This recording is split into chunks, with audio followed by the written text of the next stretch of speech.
Untuk perform dalam mata kuliah Bahasa Sastra dan Media di pertemuan ke-6,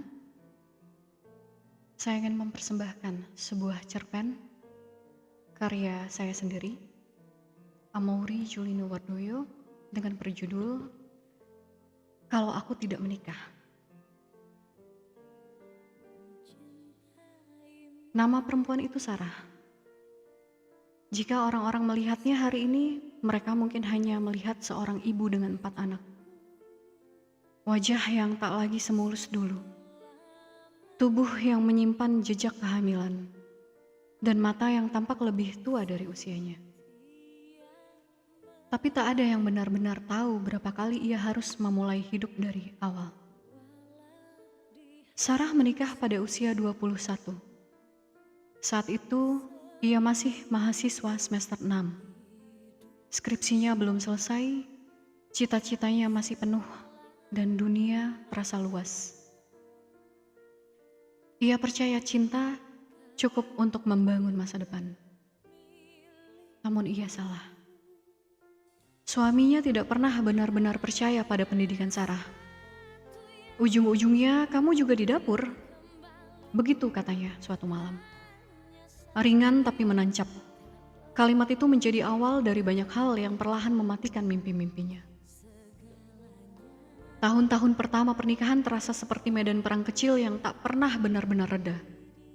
Perdebatan hampir setiap hari. Perbedaan prinsip yang tak menemukan titik temu. Tangisan yang disembunyikan di dalam kamar agar tak terdengar. Anak pertama lahir saat keadaan finansial mereka goyah. Sarah masih ingat malam ketika bayinya demam, sementara dompet mereka hampir kosong. Ia menggendong anaknya dengan panik, merasa tak berdaya sebagai ibu dan sebagai istri. Anak kedua, lalu ketiga, hadir di tengah rumah tangga yang semakin rapuh. Hari-harinya habis untuk mengurus anak. Rambutnya jarang tersisir rapi, wajahnya tak lagi sempat dirawat. Bahkan yang sering bercermin dan merasa seperti orang asing bagi dirinya sendiri. Di sisi lain di media sosial teman-temannya lulus, wisuda, bekerja di kantor-kantor bagus, berkarir, berpergian. Sarah pernah menutup aplikasi itu sambil menahan napas. Merasa tertinggal sangat jauh. Bukan anak-anaknya yang ia sesali. Tidak pernah. Yang ia sesali adalah dirinya yang hilang. 8 tahun berlalu sebelum akhirnya ia berani memilih pergi. Bukan keputusan yang mudah. Ia tahu akan dicap gagal. Tapi lebih menakutkan lagi jika ia terus bertahan dalam pernikahan yang membuatnya merasa semakin kecil. Saat perceraian itu resmi, Sarah tidak langsung merasa bahagia.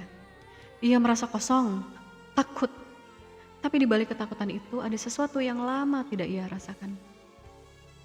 Kebebasan. Ia mulai bekerja, apa saja. Pelan-pelan ia menemukan kembali bagian dirinya yang dulu tertinggal di bangku kuliah. Ia belajar untuk percaya diri lagi, belajar bangkit, belajar berdiri tanpa tergantung pada siapapun. Dan 5 tahun berlalu, ia merasa lebih kuat. Lalu ia bertemu seorang laki-laki, seorang pria, namun mereka berbeda agama. Sarah sempat menertawakan kemungkinan itu. Ia perempuan muslim, berdarah Sumatera yang tumbuh dalam nilai-nilai yang kuat. Ia tahu hubungan itu seperti berjalan menuju tembok tinggi. Tapi ia jatuh cinta. Lalu pernikahan kedua itu memberinya seorang anak perempuan yang cantik sekali.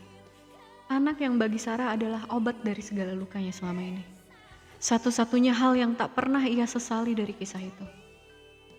Namun, cinta lagi-lagi tidak cukup. Suaminya berbeda, terlalu patriarki, terlalu suka dipuji, terlalu sering meremehkan. Banyak prinsip Sarah yang tak pernah benar-benar dihargai. Setiap pertengkaran selalu diakhiri dengan ancaman untuk berpisah. Awalnya Sarah yang memohon agar bertahan. Ia takut mengulangi kegagalan. Ia takut dianggap tidak bisa menjaga rumah tangga. Ia mencoba mengalah, mencoba menyesuaikan diri, mencoba menahan. 4 tahun, lebih singkat dari yang pertama. Dan lagi-lagi ia harus memilih pergi.